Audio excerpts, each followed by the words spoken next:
এগুলি একামতে দিন না, এগুলি তার একামতে দিন, আল্লাহর মতে না, রাসূলের মতে না, উম্মতের মতে না, তার একামতে। কেউ ইসলামের নামে, কেউ সুন্নি নামে, কেউ তরিকতের নামে, কেউ একামতে দিনের নামে, কেউ একামতে দিনের নামে। এই একামতে দিনের কথাটাই আল্লাহ সূরার 13 নম্বর আয়াতে বলেছেন, আকিমুদ্দিন। এরা এই আকিমুদ্দিন আয়াতকে এদের মনোগ্রাম বানায়, বানাইয়া বুকে লাগায়, লাগাইয়া কৃমি সম্মেলন করে নাকি কর্মী সম্মেলন আল্লাহ জানে। যে আয়াতে আল্লাহ বলেছেন ইসলামের নামে ভ্রান্ত মতবাদ পোষণ করবে না, ওই আয়াত দিয়া মনোগ্রাম বানাইয়া এরা ভ্রান্ত মতবাদের প্রশিক্ষণ দেয়। এই সমস্ত প্রশিক্ষণের মধ্যে একটা প্রশিক্ষণ হলো নবীগণ গুনাহগার, আর একটা প্রশিক্ষণ হলো সাহাবায়ে কেরাম সমালোচনার যোগ্য। এগুলি কি একামতে দিন না তার একামতে দিন?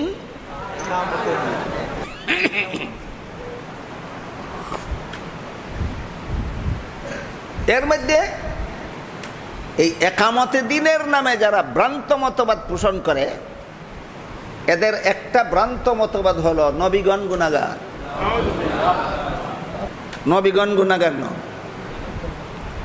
আল্লাহ বলেন লা ইয়ানালু আহদিজ জালিমিন, আমি কোনো গুনাহগারকে নবী বানাই না, আর যাদেরকে নবী বানাই এরা জীবনে কোনোদিন গুনাহ করে না। একামতে দিনের সাইনবোর্ডে, একামতে দিনের লেভেলের আড়ালে এরা আরো যত ভ্রান্ত মতবাদ পোষণ করে। আর একটা ভ্রান্ত মতবাদ হলো সাহাবায়ে কেরামের সমালোচনা অপরাধ নয়, সাহাবায়ে কেরামের সমালোচনা কোনো দোষ না।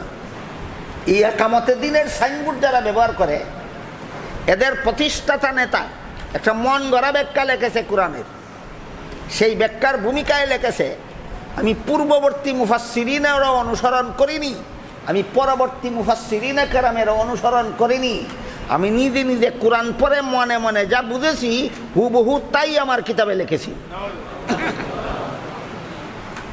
কোন উস্তাদের কাছ থেকে কোরআনের তাফসীর তিনি শিখেন না, তিনি নিজে নিজেই কোরআন বুঝেন। এই লোকটাই একামতে দিনের ভ্রান্ত মতবাদ চালু করেছে মুসলমান সমাজে। কোরআন নিজে নিজেই বুঝার মতো জিনিস কিনা আমরা একটু বোঝার চেষ্টা করি। আল্লাহ পাক রব্বুল আলামিন কোরআনের এক আয়াতে বলেন লা তুহাররিক বিহি লিসানাকা লিতাজালা বিহি ইন্না আলাইনা জামআহু ওয়া কুরআনা ফাইযা ক্বারানাহু ফাত্তাবি কুরআনাহু সুম্মা ইন্না আলাইনা বায়ানা। হে রাসূল করিম সাল্লাল্লাহু আলাইহি ওয়াসাল্লাম, আমি যখন আপনার কাছে কোরআন নাজিল করতে থাকি তখনই আপনি তাড়াহুড়া করে জপতে থাকবেন না। আপনার কোরআন জপে মুখস্থ করতে হবে না। আমি আল্লাহ নিজ দায়িত্বে কোরআন নাজিল করি, নিজ দায়িত্বেই আপনাকে আমি কোরআন স্মরণ রাখাইয়া দেব। এই আয়াতে আল্লাহ কি ঘোষণা দিলেন? নবী কোরআন জপে মুখস্থ করতে হবে না, আল্লাহর দায়িত্বে স্মরণ রাখাইয়া দিবেন। কাজেই আমি নাজিল করার সময় জপবেন না, শুধু গভীর মনোযোগে লক্ষ্য রাখবেন। এরপরে আল্লাহ বলেন সুম্মা ইন্না আলাইনা বায়ানা, অতঃপর কোরআন আমি আপনাকে শিক্ষা দেব। যে নবীর কাছে কোরআন নাজিল হইল তিনিও কোরআন নিজে নিজেই শিখেছিলেন না আল্লাহকে উস্তাদ বানাইয়া শিখেছিলেন? এবার বলুন, যে নবীর কাছে কোরআন নাজিল হইল সেই নবীও যদি আল্লাহকে উস্তাদ বানাইয়া কোরআন শিখতে হয়, তাহলে কোন পণ্ডিতের বাপে নিজে নিজেই কোরআন শিখতে পারবে? এমন পণ্ডিতেরও অভাব নাই আমাদের বর্তমান সমাজে। ইসলামের নামে আর কিছু ভ্রান্ত মতবাদ আছে, এগুলি সরাসরি কুফরি নয়, কিন্তু এই সমস্ত ভ্রান্ত মতবাদ যেসব মুসলমানের অন্তরে থাকে এরা কাফের হয় না, কিন্তু এদের ঈমান নির্ভেজাল থাকে না, এদের ঈমান ভেজাল যুক্ত হয়ে যায়। দ্বিতীয় প্রকার ভ্রান্ত মতবাদে কুফুরি না পথভ্রষ্টতা, এটারে ফার্সি ভাষায় গুমরাহি বলা হয়, গুমরাহি মতবাদ। এই মতবাদ পোষণকারীদের ইমান বেঈমান হয় না, কাফির হয় না, কিন্তু ইমান নির্ভেজালও থাকে না, ইমানে বেজাল ঢুকে যায়। ইমানে কি ঢুকে যায়? বেজাল ঢুকে যায়। এই দ্বিতীয় প্রকারের ভ্রান্ত মতবাদের একটা উদাহরণ হল নবীগণকে গুনাহগার মনে করা। নবীগণকে গুনাহগার মনে করা এটা ইসলামের নামে ভ্রান্ত মতবাদ।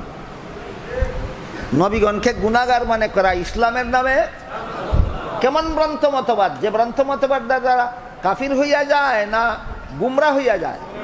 হ্যাঁ, কাফির হয় না, গুমরা হয়। তোমার ইমান সমূলে ধ্বংস হয়নি, তবে তোমার ইমানে বেজাল ঢুকে গেছে। নবীগণকে যারা গুনাহগার মনে করে এদের ইমান নির্বেজাল না বেজাল যুক্ত? বেজাল যুক্ত। এরাও কোরআন হাদিস থেকে দলিল কম দেয় না, এরাও কোরআন হাদিস থেকে দলিল কম দেয় না।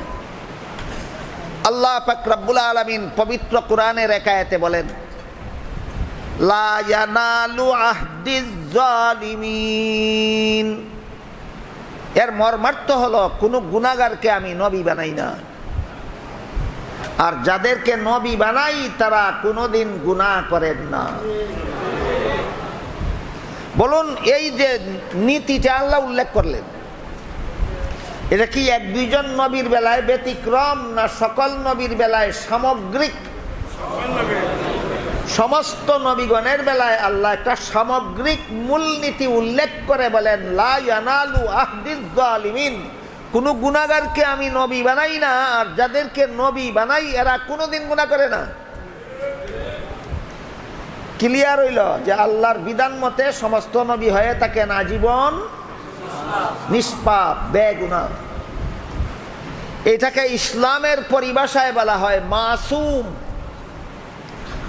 মাসুম শব্দের অর্থই হইল আজীবন বেগুনাহ। মাসুম শব্দের অর্থই আজীবন বেগুনাহ। ইসলামের এই আল্লাহর নবীগণের বেলায় আল্লাহর নির্ধারিত সামগ্রিক মূলনীতির বিরুদ্ধে সর্বপ্রথম ভ্রান্ত দলিল সাজাইছিল খ্রিস্টানেরা। সর্বপ্রথম দলিল সাজাইছিল খ্রিস্টানরা। কিভাবে কিভাবে আপনাদেরকে বোঝাবার জন্য একটা রেফারেন্স দিই, শুনুন। বাংলাদেশে খ্রিস্টান মিশনারি বাংলাদেশ নামের একটা সংস্থা আছে। শুধু আপনাদেরকে খ্রিস্টান বানাবার আন্দোলনেই এরা সারা জীবন করে। অসংখ্য অগণিত বই, পুস্তক, পুস্তিকা, লিফলেট সাফেয়ার প্রচার করে, সাফেয়ার প্রচার করে। এদের লেখা একটা বইয়ের নাম কোরআনের আলোকে বেহেশতে যাওয়ার পথ। এমন শয়তানিপূর্ণ নাম দিছে বইয়ের, নামটা দেখলে একজন সাধারণ মুসলমান কল্পনাও করতে পারবে না যে এটা খ্রিস্টানদের লেখা বই। কারণ কোরআনের আলোক খ্রিস্টানে বুঝে না আলেমরা বুঝে, বেহেশতে যাওয়ার পথ খ্রিস্টানে জানে না আলেমরা জানে।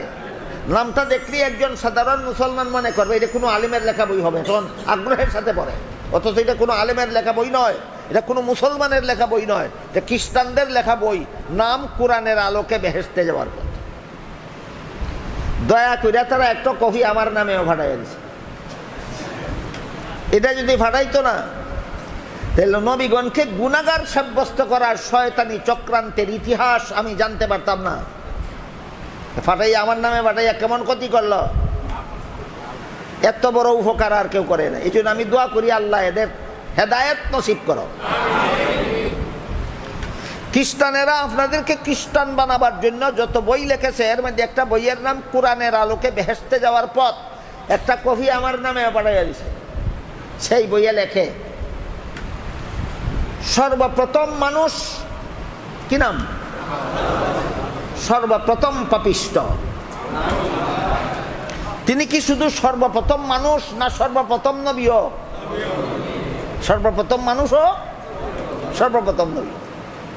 সেই বইয়ে খ্রিস্টানেরা লেখে সর্বপ্রথম মানুষ আদম সর্বপ্রথম পাপিষ্ট। কি ছিল তার পাপ? কোরআনের আয়াত দিয়া দিছে দলিল। পাপ এই ছিল, আল্লাহ এই পাপিষ্টটারে জান্নাতে দিয়া কইছিলেন, জান্নাতের যেখানে ইচ্ছা বসবাস করো, সব রকমের ফলমূল খাও, শুধু একটি গাছের ফল খেতে নিষেধ করে দিয়েছি। কিন্তু শেষ পর্যন্ত ইবলিসের দুকায় পরে আদম জান্নাতে নিষিদ্ধ গাছের ফল খেয়েছিলেন। এই কাহিনী আপনাদেরকে আমি অতীতে একাধিকবার বলেছি, আজকে আবার প্রসঙ্গক্রমে আসলো। বলুন, ঘটনা কোরআনে আছে কি নাই? আল্লাহ আদম নবীকে জান্নাতি দিয়ে বলেছিলেন, যেখানে ইচ্ছা বসবাস করো, সব রকমের ফলমূল খাও, শুধু একটি গাছের ফল খেতে নিষেধ করেছিলেন। কিন্তু শেষ পর্যন্ত ইবলিসের দুকায় পরে আদম নিষিদ্ধ গাছের ফল খেয়েছিলেন। এইটাই ছিল প্রথম মানুষের প্রথম পাপ। খ্রিস্টানরা কি লেখে? এইটাই ছিল প্রথম মানুষের প্রথম পাপ। তাহলে আদম নিষিদ্ধ গাছের ফল খাইয়া গুনাহ করছেন। এটা মুসলমানি মতবাদ না খ্রিস্টানি মতবাদ? আদম জান্নাতে নিষিদ্ধ গাছের ফল খাইয়া গুনাহ করছেন, এটা মুসলমানি মতবাদ নয়, এটা খ্রিস্টানি মতবাদ। এখানে আমাদের সমাজে, বর্তমানে মুসলমান সমাজে এমন যথেষ্ট পরিমাণ মুসলমান আছে যার এরা মুসলমানেরাও বলে বিভিন্ন নবীর বিভিন্ন গুণ আছে। বলে কিনা? বলে। যে সমস্ত ভালো মানুষেরা নবীর আরে গুনাহগার কয়, এর মধ্যে একজন ভালো মানুষের নাম হযরত মাওলানা সাদ সাহেব। একজন ভালো মানুষ, ভালো মানুষের ঘরের ভালো মানুষ। বলেন, নবাব সিরাজউদ্দৌলার সেনাপতি মুসলমানের ঘরের মুসলমান ছিল কিনা? কি বলেন? নবাব সিরাজউদ্দৌলার সেনাপতি মীর জাফর মুসলমানের ঘরের মুসলমান ছিল কিনা? কিন্তু দালাল ছিল খ্রিস্টানে। দালাল ছিল। মীর জাফর যেমন ভাবে মুসলমানের ঘরের মুসলমান ছিল, দালালি করেছিল খ্রিস্টানের, ঠিক তেমনি ভাবে মৌলানা সাদ সব বালা মানুষের ঘরের বালা মানুষ, দালালি করতেছে খ্রিস্টানের। এই বালা মানুষটাই কয় হযরত মুসা আলাইহিস সালাম আল্লাহর দরবারে শাস্তিযোগ্য অপরাধ করেছিলেন। জাকারিয়া আলাইহিস সালাম আল্লাহর দরবারে শাস্তিযোগ্য অপরাধ করেছিলেন। ইউসুফ আলাইহিস সালাম আল্লাহর দরবারে শাস্তিযোগ্য অপরাধ করেছিলেন। এমনকি মুহাম্মদুর রাসূলুল্লাহ সাল্লাল্লাহু আলাইহি ওয়াসাল্লাম আল্লাহর দরবারে শাস্তিযোগ্য অপরাধ করেছিলেন। শাস্তিযোগ্য অপরাধ হইতে গুনাহ। গুনাহ কেমন অপরাধ? মুক্তিযোগ্য অপরাধ না শাস্তিযোগ্য অপরাধ? এই বাংলা ভাষায় কইছে আর কি। বাংলা ভাষা হইল শাস্তিযোগ্য অপরাধ, আর ফার্সি ভাষায় হইল ফার্সি ভাষায় হইল গুনাহ। ফার্সি ভাষায় গুনাহ, আরবি ভাষায় মাসিয়ত। তাহলে নবীগণকে গুনাহগার সাব্যস্ত করা, বলুন মুসলমানি মতবাদ না খ্রিস্টানি মতবাদ? এরা কি দলিল ছাড়া বলে, না আদমের নিষিদ্ধ গাছের ফল খাওয়ার দলিল দিয়া বলে?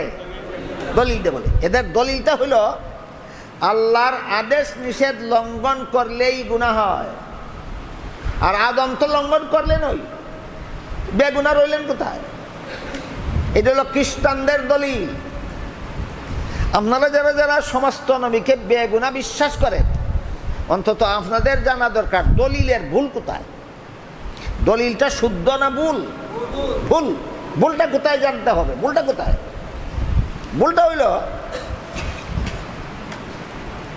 মানুষের কোনো কাজের দ্বারা সওয়াব হয় অথবা গুনাহ হয় দুনিয়ার জীবনে, জান্নাতি জীবনে নয়। জান্নাতি জীবনের কোনো কাজে সওয়াব নাই, গুনাহ নাই। জান্নাতি জীবনের কোনো কাজে সওয়াব নাই, গুনাহ নাই। এবার বলুন, আদম নিষিদ্ধ গাছের ফল খাইছিলেন কোন জীবনে? এর সাথে সওয়াবের কোনো সম্পর্ক নাই, কোনো সম্পর্ক। তাহলে বলুন, জান্নাতে আদম আল্লাহর নিষিদ্ধ গাছের ফল খাওয়া গুনাহ ছিল? গুনাহ ছিল কার মতবাদ? খ্রিস্টানদের মতবাদ। একদল খ্রিস্টান মার্কা মুসলমান খ্রিস্টানদের কাছ থেকে সেই মতবাদ গ্রহণ করে বিভিন্ন নবীর জীবনের বিভিন্ন ঘটনাকে অপব্যাখ্যা করে নবীগণকে গুনাহগার সাব্যস্ত করে। সুতরাং নবীগণকে গুনাহগার সাব্যস্ত করা মুসলমানি মতবাদ নয়, ইসলামের বিশুদ্ধ মতবাদ নয়, নবীগণকে গুনাহগার সাব্যস্ত করা ইসলামের নামে ভ্রান্ত মতবাদ। এরপরে শুনুন, ওই শয়তানেরা ওই বইয়ে কি লেখছে, প্রথম মানুষ প্রথম পাপিষ্ট, এই হলো পাপের দলিল। বলুন পাপের দলিলটা শুদ্ধ না ভুল? এরপরে লেখে প্রথম মানুষ প্রথম পাপিষ্ট, তাই এই পাপিষ্ট আদমের বংশে যত নবী জন্মগ্রহণ করেছে সবগুলি নবী জন্মগত পাপিষ্ট। এদের কি পাপ বইয়ে লেখছে? আদমের কি পাপ? নিষিদ্ধ গাছের ফল খাওয়া। আদমের বংশে জন্মগ্রহণকারী সমস্ত নবীর কি পাপ? এদের পাপ হইল পাপিষ্টের বংশে জন্ম হওয়া। নূহ আলাইহিস সালামের কি পাপ? পাপিষ্ট আদমের বংশে যে জন্ম হয়েছে এটি তোমার পাপ। ইব্রাহিম আলাইহিস সালামের কি পাপ? পাপিষ্ট আদমের বংশে জন্ম হওয়াটাই তোমার পাপ। মুসা নবীর কি পাপ? পাপিষ্ট আদমের বংশে জন্ম হওয়াটাই তোমার পাপ। আমি আপনাদের জিজ্ঞাসা করি, বাপ যদি অপরাধী হয় তাহলে এই অপরাধী বাপের ঘরে যে ছেলে জন্ম হবে সেই ছেলেও অপরাধী? তাইলে বাপের অপরাধে ছেলেকে অপরাধী সাব্যস্ত করা এটা ধর্মীয় মতবাদ না গাঞ্জাকুরি মতবাদ? এটা ধর্মীয় মতবাদ নয়, এটা গাঞ্জাকুরি মতবাদ। এরপরে লেখে যেহেতু পাপিষ্ট আদমের বংশে যত নবী জন্ম হয়েছে সমস্ত নবী জন্মগত পাপিষ্ট, তাই আল্লাহ পাক রব্বুল আলামিন একজন নবীকে নিষ্পাপ বানাইয়া জন্ম দেওয়ার জন্য আর পাপিষ্ট আদমের বংশে জন্ম না দিয়া আল্লাহ নিজের ঔরসে একজন নবী জন্ম দিলেন। এই নবী হলেন একমাত্র নিষ্পাপ, তার নাম হলো হযরত ঈসা আলাইহিস সালাম।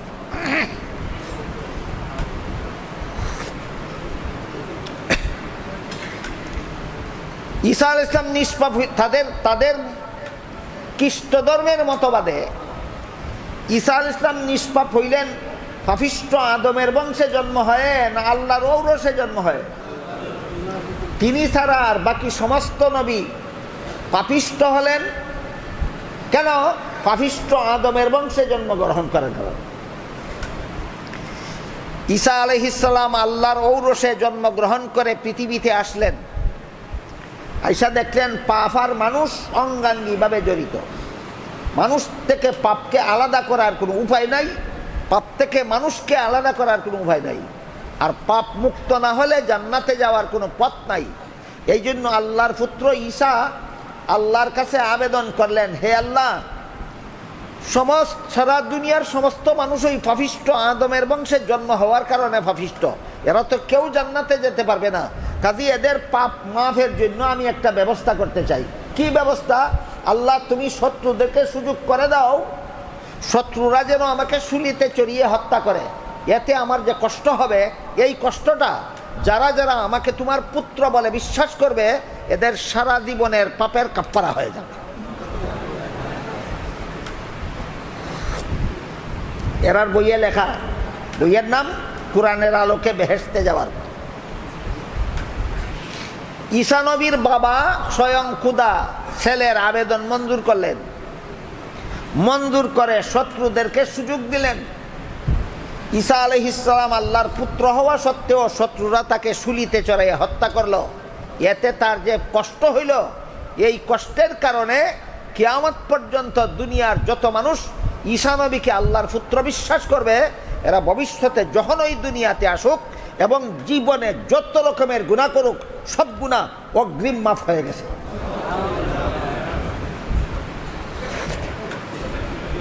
এটাকে ধর্মীয় মতবাদ বলা চলে না গাঞ্জাকুরি মতবাদ বলা চলে? এই বইয়ের রেফারেন্স আপনাদেরকে এই জন্য দিলাম যে নবীগণকে পাপিষ্ট সাব্যস্ত করার প্রথম হুতা হলো খ্রিস্টান। নবীগণকে গুনাহগার সাব্যস্ত করা ইসলামী মতবাদ নয়, নবীগণকে গুনাহগার সাব্যস্ত করা খ্রিস্টানি মতবাদ। কাজেই যে সমস্ত লোকেরা নিজেদের ধর্ম ইসলাম ধর্ম বলে দাবি করে অথচ নবীগণকে গুনাহগার সাব্যস্ত করে এরা ইসলামের বিশুদ্ধ মতবাদে অটল আছে। না ভ্রান্ত মতবাদ?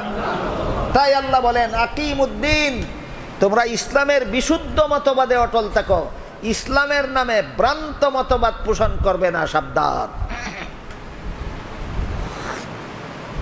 এবার বুঝে থাকলে বলুন, নবীগণকে গুনাহগার সাব্যস্ত করা ইসলামের বিশুদ্ধ মতবাদ না ইসলামের নামে ভ্রান্ত মতবাদ?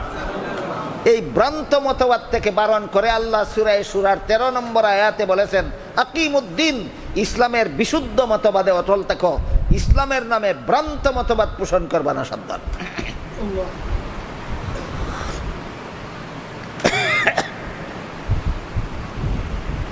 তো কোরআনের এক আয়াতে যেহেতু আল্লাহ পরিষ্কার বলে দিয়েছেন সমস্ত নবীগণের বেলায় সামগ্রিক মূলনীতি হলো কোনো গুনাহগারকে আল্লাহ নবী বানান না, আর যাদেরকে নবী বানান তারা জীবনে কোনোদিন গুনাহ করেন না। কাজেই কোন নবীর জীবন ইতিহাসে এমন কোনো ঘটনা যদি পাওয়া যায় যেই ঘটনাকে মন গড়া ব্যাখ্যা করলে নবীকে গুনাহগার সাব্যস্ত করা যায়, এই যে আদম নবীর ব্যাখ্যা করলো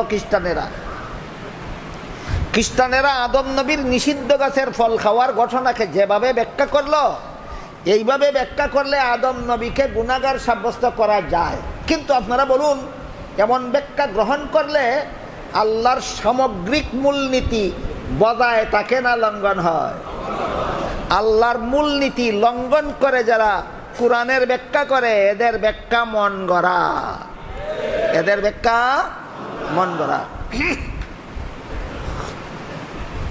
এটা হলো ইসলামের নামে এমন একটা ভ্রান্ত মতবাদ, যেই মতবাদ কুফরি নয়, কিন্তু যেই মতবাদের কারণে ইমান ভেজাল যুক্ত হয়ে যায়। বেঈমান হয় না, কিন্তু ইমানে ভেজাল ধরে, ইমানে ভেজাল ধরে। তাহলে বুঝে থাকলে বলুন, কোনো মুসলমান যদি কোনো নবীকে গুনাহগার মনে করে, সে নির্ভেজাল ইমানের অধিকারী না ইমানের নামে ভেজাল? তার ইমানে ভেজাল। যারা নবীগণকে গুনাহগার মনে করে এদের ইমানে ভেজাল আছে, ইমানে ভেজাল। এটা এমন ভ্রান্ত মতবাদ যে ভ্রান্ত মতবাদের কারণে কাফির হয় না, কিন্তু ইমান নির্ভেজালও থাকে না, ইমান ভেজাল যুক্ত হয়ে যায়। তবে যদি কোন নবীর জীবনের কোনো ঘটনাকে গুনাহগার সাজাবার মতো ব্যাখ্যার সুযোগ থাকে, অথবা কোনো নবীর নামের সাথে যদি গুনাহ শব্দ ব্যবহৃত হয় আর আপনি সেটাকে মূল অর্থেই গ্রহণ করে ফেলেন, তাহলে আল্লাহর নির্ধারিত সামগ্রিক মূলনীতি বজায় থাকে না ভেঙ্গে পড়ে? এইটাই প্রমাণ তোমার ব্যাখ্যা মন গড়া। কে কোরআনের সহি তাফসীর করে আর কে কোরআনের মন গড়া ব্যাখ্যা করে যাচাই করার যত পদ্ধতি আছে, এর মধ্যে একটা সহজ পদ্ধতি। আল্লাহ কতগুলি মূলনীতি নির্ধারণ করে দিয়েছে। কিয়ামত পর্যন্ত যত ব্যক্তি কোরআনের যত ব্যাখ্যা করবে, আল্লাহর মূলনীতি বজায় রেখে ব্যাখ্যা করতে হবে।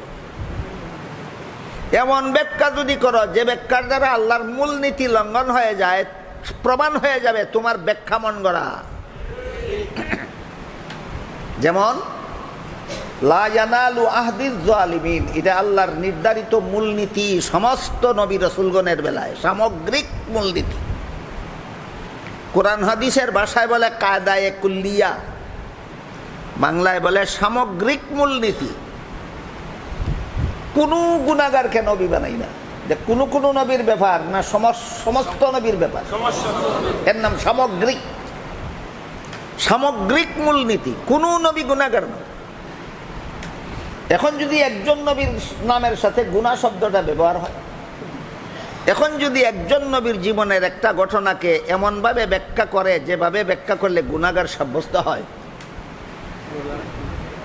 এই ব্যাখ্যা মেনে নিলে কি আল্লাহর সামগ্রিক মূলনীতি বজায় থাকে না লঙ্ঘন হয়ে যায়? এই প্রমাণ হইল তোমার ব্যাখ্যাটা মন গড়া। নবীর নামে গুনাহ শব্দ পেলে এমন ব্যাখ্যা করতে হবে যেই ব্যাখ্যা আল্লাহর সামগ্রিক মূলনীতির সাথে সাংঘর্ষিক না হয়। নবীর জীবনে এমন কোনো ঘটনা পেলে ঘটনার ব্যাখ্যা এমনভাবে করতে হবে যেভাবে ব্যাখ্যা করলে আল্লাহর মূল নীতি রক্ষা হয়, মূল নীতি যেন লঙ্ঘন না হয়। আদম আলাইহিস সালাম জান্নাতে নিষিদ্ধ গাছের ফল খেয়েছিলেন। আপনি যদি এভাবে ব্যাখ্যা করেন আল্লাহর আদেশ নিষেধ লঙ্ঘন করলেই গুনাহ হয়, আদম তো লঙ্ঘন করলেন, এই তেলে বেগুনাহ রইলেন কোথায়? এইভাবে ব্যাখ্যা যদি করেন, আপনার ব্যাখ্যাটা যদি আমি গ্রহণ করে ফেলি, আপনার এই ব্যাখ্যা আর আমার গ্রহণ করার দ্বারা আল্লাহর মূল নীতি ঠিক থাকে, ঠিক থাকে। সুতরাং এটা ভ্রান্ত মতবাদ। কি মতবাদ? কোন ব্যাখ্যা মতো কোন নবীকে গুনাহগার সাব্যস্ত করা ভ্রান্ত মতবাদ। যে কোনো ব্যাখ্যা মতো যে কোনো নবীকে গুনাহগার সাব্যস্ত করা কি মতবাদ? আল্লাহ বলেন ইসলামের বিশুদ্ধ মতবাদে অটল থাকো, ইসলামের নামে ভ্রান্ত মতবাদ পোষণ করবা না, মুসলমান সাবধান। একটা উদাহরণ দিয়েছি, আদমের নিষিদ্ধ গাছের ফল খাওয়ার যেভাবে ব্যাখ্যা করলে আল্লাহর মূলনীতি ঠিক থাকে, এর একটা ব্যাখ্যা হইল মানুষের কোনো কাজের দ্বারা সওয়াব হয় অথবা কোনো কাজের দ্বারা গুনাহ হয় দুনিয়ার জীবনে, জান্নাতি জীবনে নয়। জান্নাতি জীবনের কোনো কাজের সাথে সওয়াবেরও কোনো সম্পর্ক নাই, গুনারও কোনো সম্পর্ক নেই। এবার বলুন, আদম আলাইহিস সালাম নিষিদ্ধ গাছের ফল খেয়েছিলেন দুনিয়ার জীবনে না জান্নাতি জীবনে? এর সাথে সওয়াবেরও কোনো সম্পর্ক নাই, গুনার কোনো সম্পর্ক। ঘটনার জায়গায় ঠিক রইল, আল্লাহর মূল নীতিও ঠিক রইল, আল্লাহর মূল নীতিও ঠিক রইল। এই ব্যাখ্যা হলো বিশুদ্ধ ইসলামের বিশুদ্ধ মতবাদ। আল্লাহ সূরা শুরার 13 নম্বর আয়াতে বলেছেন আকিমুদ্দিন, তোমরা ইসলামের বিশুদ্ধ মতবাদে অটল থাকো, ইসলামের নামে ভ্রান্ত মতবাদ পোষণ করবে না। আরেকটা উদাহরণ, দুনিয়ার জীবনেও কেউ যদি আল্লাহর নিষিদ্ধতার কথা ভুলে গিয়ে নিষিদ্ধ কাজ করে ফেলে, দুনিয়াতেও গুনাহ হয় না। যেমন রোজাদারকে আল্লাহ দিনের বেলায় খানাপিনা করতে নিষেধ করেছে, আপনারা কি জানেন?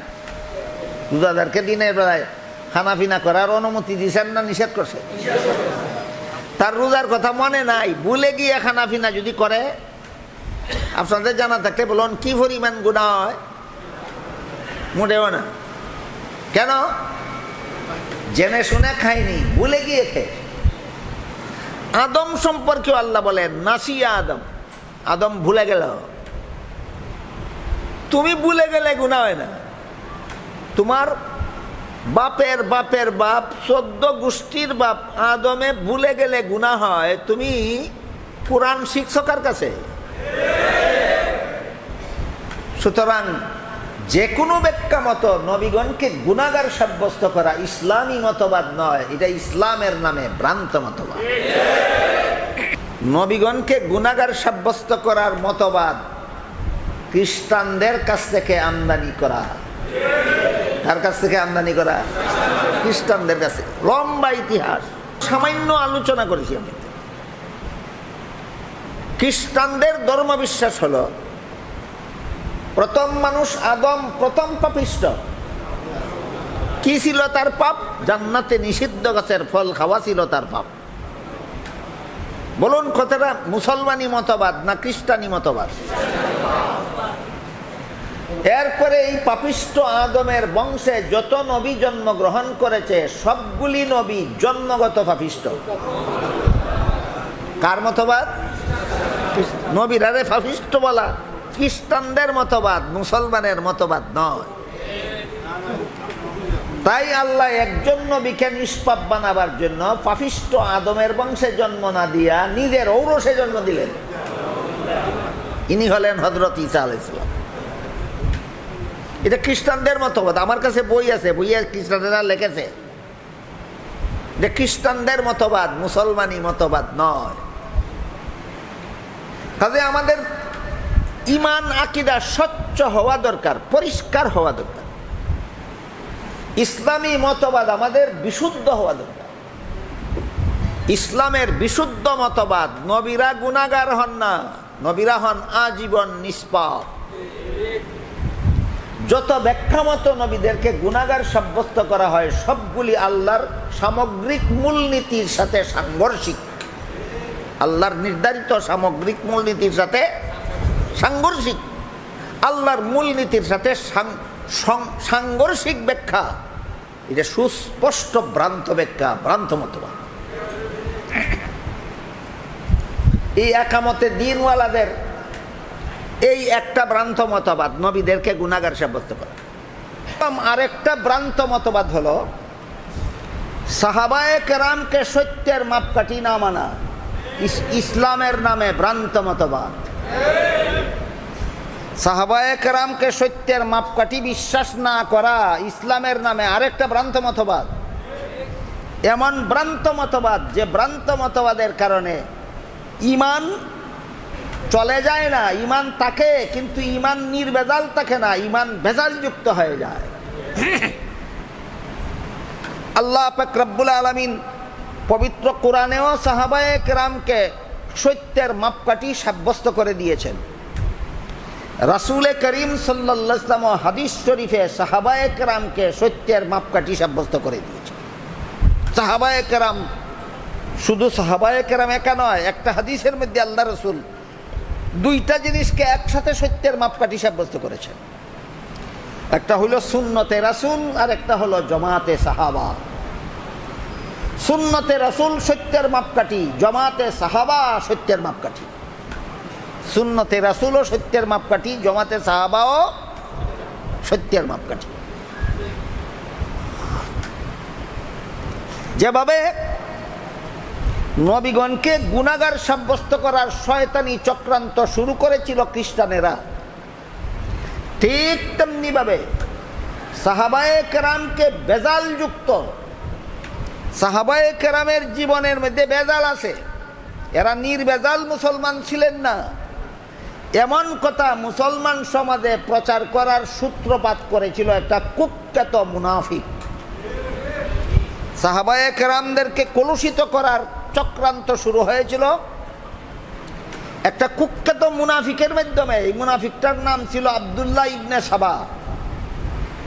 স্মরণ রাখার কথা, নবীগণকে গুনাহগার সাব্যস্ত করার অসৎ আন্দোলনের সূত্রপাত করেছিল খ্রিস্টানেরা, আর সাহাবায়ে কেরামকে কুচক্রী সাব্যস্ত করার শয়তানি চক্রান্তের সূত্রপাত করেছিল একটা কুখ্যাত মুনাফিক ইবনে সাবা। কুখ্যাত মুনাফিক ইবনে সাবা। সাহাবায়ে কেরামকে কেন সে কলুষিত করার অপচেষ্টায় মেতে উঠল? কি কি অপচেষ্টা করলো সাহাবায়ে কেরামকে দোষী সাব্যস্ত করার জন্য, কুচক্রী সাব্যস্ত করার জন্য, অসৎ সাব্যস্ত করার জন্য? সেই আলোচনার আগে আমরা বুঝে নেব আল্লাহ কোরআনের কোথায় সাহাবায়ে কেরামকে সত্যের মাপকাঠি সাব্যস্ত করে দিলেন, রাসূল কোন হাদিসে সাহাবায়ে কেরামকে সত্যের মাপকাঠি সাব্যস্ত করে দিলেন। আল্লাহ পাক রব্বুল আলামিন পবিত্র কোরআনের এক আয়াতে বলেন, ফাইন আমানু বিমিসলি মা আমানতুম বিহি ফাকাদ ইহতাদাউ ওয়া ইন তাওয়াল্লাউ ফাইন্নামা হুম ফি শিকাক ফাসায়াকফিকাহুমুল্লাহু ওয়া হুয়াস সামিউল আলিম। আল্লাহ আমাদের নবীর সাহাবাগণকে সম্বোধন করে বলেন, হে আমার নবীর সাহাবাগণ, মুনাফিকরা যদি তাদের ঈমানকে আল্লাহর দরবারে গ্রহণযোগ্য করতে চায়, মুনাফিকরা যদি হেদায়েত প্রাপ্ত হতে চায়, তাহলে তোমাদের ঈমানের মতো ঈমান আনতে হবে। তোমাদের মতো ঈমান যদি মুনাফিকরা আনতে পারে তবেই মুনাফিকরা হেদায়েত পাবে, তাদের ঈমান আমি আল্লাহর কাছে গ্রহণযোগ্য হবে। তোমাদের ঈমানের মতো ঈমান যদি আনতে চায় না, তাইলে এদের ঈমান গ্রহণযোগ্য হবে না। তাইলে মুনাফিকদের ঈমান গ্রহণযোগ্য হওয়ার জন্য কাদের ঈমানের অনুরূপ হতে হবে বলে আল্লাহ শর্ত আরোপ করেছেন? সাহাবায়ে কেরাম। সুতরাং সাহাবী ছাড়া অন্যদের ঈমানের গ্রহণযোগ্যতার মাপকাঠি হলো সাহাবায়ে কেরামের ঈমান। আল্লাহ বলেন, ফাইন আমানু বিমিসলি মা আমানতুম বিহি ফাকাদ ইহতাদাউ ওয়া ইন তাওয়াল্লাউ ওরা যদি তোমাদের ইমানের মতো ইমান আনতে রাজি না হয়, ফাইন্নামা হুম ফি শিকাক, তাইলে মুসলমান সমাজে ফাটল সৃষ্টির জন্য তারাই দায়ী যারা সাহাবায়ে কেরামের ইমানকে নিজের ইমানের সত্যতা যাচাইয়ের মাপকাঠি মানতে রাজি নয়। যারা মাপকাঠি মানে এরা সমাজের কোন দলের জন্য দায়ী? না যারা মানে না তারা দায়ী, যারা মানে না তারা দায়ী।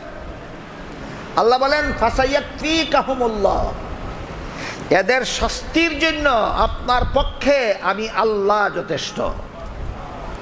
সাহাবায়ে কেরামের ইমানকে যারা নিজেদের ইমানের সত্যতা যাচাইয়ের মাপকাঠি রূপে মানতে রাজি না থাকে, মুসলমান সমাজে ফাটল সৃষ্টির জন্য তারাই দায়ী, এদের শাস্তির জন্য আমি আল্লাহ যথেষ্ট। এদেরকে কি শাস্তি দিবেন আল্লাহ সেটা অন্য আয়াতে বলেন। সেখানে আল্লাহ বলেন মাইয়ুশাকিকির রাসূলা মিন বাদি মা তাবায়্যানা লাহুল হুদা ওয়া ইয়াত্তাবি গায়রা সাবিলিল মুমিনিন নুওয়াল্লিহি মা তাওয়াল্লা ওয়া নুসলিহি জাহান্নাম। আল্লাহ বলেন যারা রাসূলের তরিকায় ফাটল সৃষ্টি করবে আর এ সমস্ত মুমিনের পথ ছেড়ে ভিন্ন পথের অনুকরণ করবে। তাফসীরের কিতাবে লেখা আছে, এখানে আল্লাহ এ সমস্ত মুমিন বলতে সাহাবায়ে কেরাম বুঝাইছেন। রাসূলের সুন্নত ছেড়ে দিবে, সাহাবায়ে কেরামের অনুকরণ যারা ছেড়ে দেবে, আল্লাহ বলেন এদেরকে যেই ভ্রান্ত পথে চলতে চায় সেই পথে চলার সুযোগ আমি দেব, যেহেতু দুনিয়াতে পরীক্ষার জন্য পাঠিয়েছি, গাড়ে ধরে হেদায়েত করার জন্য নয়। তবে পরকালে এদের শাস্তি হবে জাহান্নাম। রাসূলের সুন্নতের অনুসারী না হলে, সাহাবায়ে কেরামের জমাতের অনুসারী না হলে শাস্তি কি আল্লাহ দিবেন বলেছেন? জাহান্নাম। জাহান্নাম হবে শাস্তি। এই আয়াতের মধ্যে আল্লাহ সাহাবায়ে কেরামের ইমানকে অন্যদের ইমানের গ্রহণযোগ্যতার মাপকাঠি সাব্যস্ত করে দিয়েছেন। আল্লাহ রসুল হাদিসের মধ্যেও দুইটা জিনিসকে সত্যের মাপকাঠি সাব্যস্ত করে দিয়েছেন। একটা জিনিসের নাম সুন্নতে রাসূল, আর একটা জিনিসের নাম জামাতে সাহাবা। যে হাদিসে আল্লাহ রসুল দুইটা জিনিসকে একসাথে সত্যের মাপকাঠি সাব্যস্ত করে দিয়েছেন, এর মধ্যে একটা জিনিসের নাম সুন্নতে রাসূল আর একটা জিনিসের নাম জামাতে সাহাবা। যেই হাদিসে আল্লাহ রসুল একসাথে দুইটা জিনিসকে সত্যের মাপকাঠি সাব্যস্ত করে দিয়েছেন, একটা জিনিসের নাম সুন্নতে রাসূল আর একটা জিনিসের নাম জামাতে সাহাবা। যারা মানে তাদের নাম ওই আহলে সুন্নত ওয়াল জামাত। আর হাদিস শরীফে আল্লাহর রাসূল সাল্লাল্লাহু আলাইহি ওয়াসাল্লাম বলেন ইযা রাআইতুমুল্লাযীনা ইয়াসুব্বুনা আসহাবী ফাকুলু লানাতুল্লাহি আলা শাররিকুম।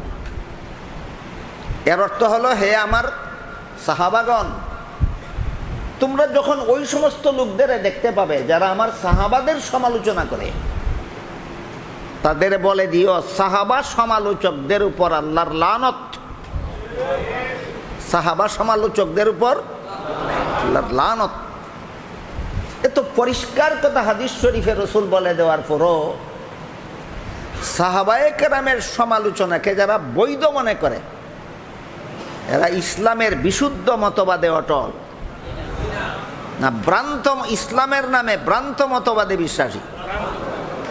কোন স্লোগানের আড়ালে? একামতে দিন। কোন স্লোগান? একামতে। আমি বলে দেখি এটা একামতে দিন না, এটা তার একামতে দিন।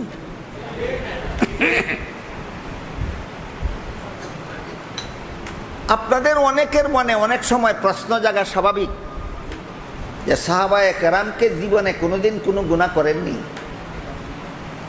সাহাবায়ে কেরামের কি কোনো দোষ ত্রুটি, ভুল ত্রুটি ছিল না? যথেষ্ট ছিল। হ্যাঁ, যথেষ্ট ছিল। সাহাবায়ে কেরামের অনেকেই অনেক গুনাহ করেছিলেন, সাহাবায়ে কেরামের অনেকেই অনেক ভুল করেছিলেন, ত্রুটি বিচ্যুতি করেছিলেন। এরকম একটা ভুল ত্রুটির ঘটনা আপনাদের শোনাই, এরপরে আপনি সমালোচনাটা করবেন। সাহাবাদের একটা ভুলের কথা বলি, ভুলের ঘটনা শোনার পরে সমালোচনাটা করবেন। একবার রাসূল করিম সাল্লাল্লাহু আলাইহি ওয়াসাল্লাম সাহাবায়ে কেরামদেরকে নিয়ে একটা পরামর্শ সভায় বসলেন। পরামর্শ সভায় প্রত্যেক সদস্য যার যার মতামত স্বাধীনভাবে ব্যক্ত করার অধিকার রাখে। নিয়ম, পরামর্শ সভার প্রতিটি সদস্যের অধিকার আছে তার নিজস্ব মতামত স্বাধীনভাবে ব্যক্ত করার। এমত অবস্থায় দুইজন সাহাবী নিজের স্বাধীন মতামত ব্যক্ত করতে গিয়া তাদের মধ্যে একটু কথা কাটাকাটি হয়ে গেল। আর দুইজনের মধ্যে যখন কথা কাটাকাটি হয় তখন অলক্ষেই নিজের বেখিয়ালেই গলার আওয়াজ একটু চড়া হয়ে যায়।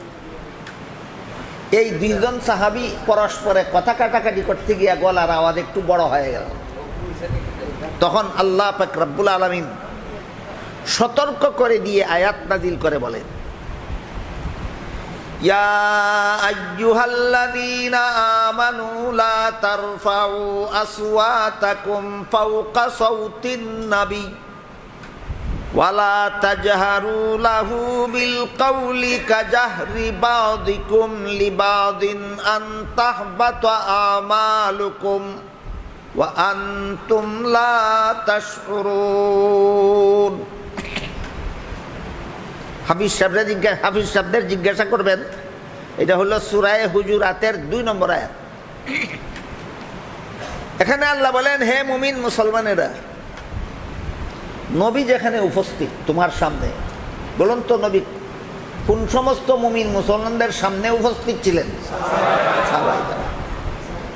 নবী যেখানে উপস্থিত সেখানে তোমরা উচ্চস্বরে কথা বলবে দূরের কথা, তোমরা পরস্পরে একে অপরের সাথে যেই আওয়াজে কথা বলো এইরকম স্বাভাবিক আওয়াজেও যদি কথা বলো, আর তোমার গলার আওয়াজের কারণে যদি নবীর কষ্ট হয় তাহলে নবীর সাথে এমন চরম বেয়াদবি হবে যে বেয়াদবির পরিণতিতে তোমার সারা জিন্দেগির সমস্ত বন্দেগি বরবাদ হয়ে যাবে, অথচ তোমরা তা টেরো পাবে। বলেন তো কার ভুলের প্রতিবাদে আল্লাহ সূরা হুজুরাতের 2 নম্বর আয়াত নাজিল করেছিলেন? সাহাবাদের। কি ভুল ছিল? গলার আওয়াজ বড় হয়ে গেছিল, নবীর দরবারে কথা বলতে গিয়া গলার আওয়াজ বড় হয়ে গেছে। আল্লাহ প্রতিবাদ করে আয়াত নাজিল করলেন। এই আয়াত নাজিল হওয়ার পর সাহাবায়ে কেরামের অবস্থা এমন হয়েছিল, নবীর দরবারে গেলে নবী কোনো কথা জিজ্ঞাসা করলে অনেক সময় এত আস্তে জবাব দিতেন যে নবী অনেক সময় বুঝতেই পারতেন না। সংশোধন হয়েছিলেন কি পরিমাণ? শতকরা 99 ভাগ। আপনারা বলেন 100 ভাগ, আমি বলি 101 ভাগ। যদি এত আস্তে জবাব দিতেন যে নবী কোন রকম বুঝতে পারতেন, এটা 100 ভাগ বলা যেত। এত আস্তে জবাব দেন নবী বুঝতেই পারেন না, এটা 100-র উপরে। সাহাবায়ে কেরামের এই সংশোধন হওয়ার উপর সন্তুষ্ট হয়ে আল্লাহ 3 নম্বর আয়াত নাজিল করেন। 3 নম্বর আয়াত নাজিল করে বলেন, ইন্নাল্লাযীনা ইয়াগুদ্দুনা আসওয়াতাহুম ইনদা রাসূলিল্লাহি উলাইকাল্লাযীনা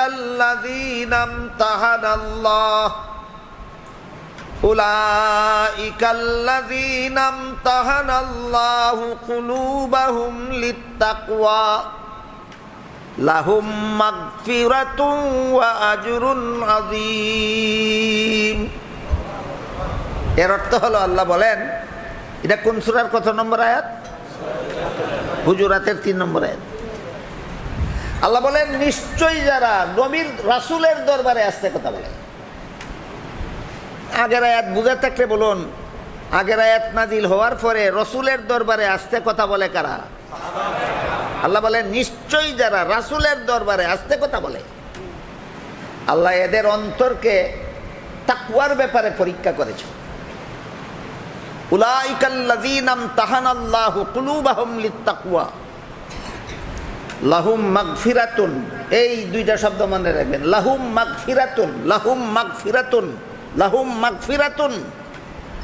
এরা যেই রকম সংশোধন হওয়া হয়েছে এদের সংশোধন হওয়ার উপর আমি আল্লাহ সন্তুষ্ট হয়ে যত ত্রুটি বিচ্যুতি ভুল খাতা গুনাহ করেছিল মাফ করে দিলাম, মাফ করে দিলাম, মাফ করে দিলাম।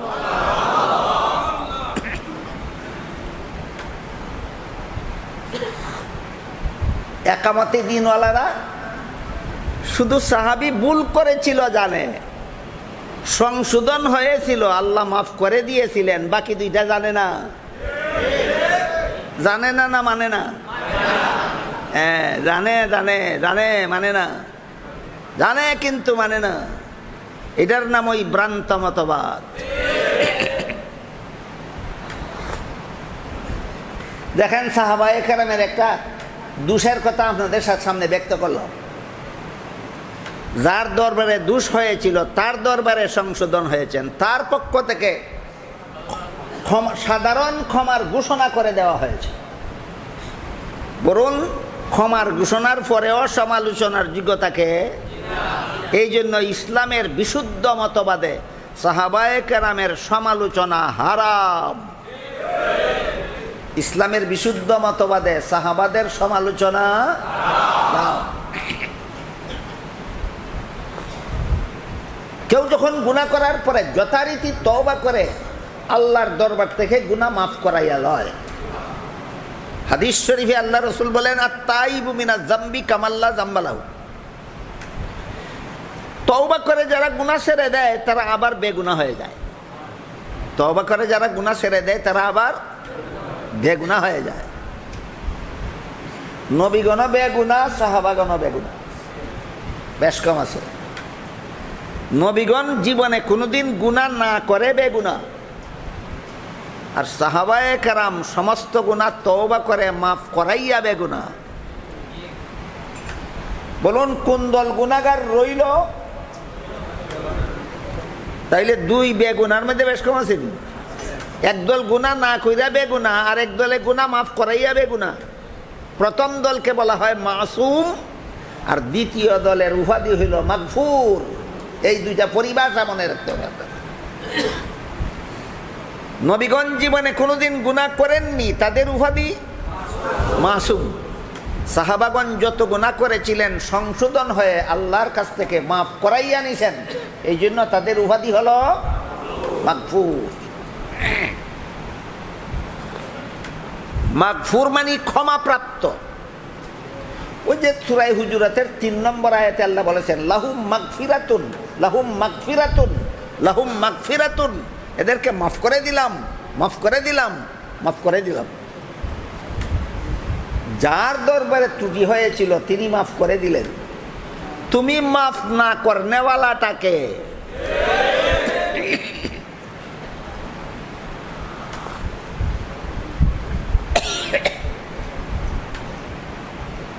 অন্য আয়াতে আল্লাহ পাক রব্বুল আলামিন বলেন, মুহাম্মাদুর রাসূলুল্লাহি ওয়াল্লাযীনা মাহু আশিদ্দাউ আলাল কুফফারি রুহামাউ বাইনাহুম। মুহাম্মাদুর রাসূলুল্লাহ এবং তার সঙ্গী সাথীগণ। একটু দয়া করে বলবেন মুহাম্মাদুর রাসূলুল্লাহর সঙ্গী সাথীগণ কারা? হ্যাঁ, মুহাম্মাদুর রাসূলুল্লাহর সঙ্গী সাথীগণ।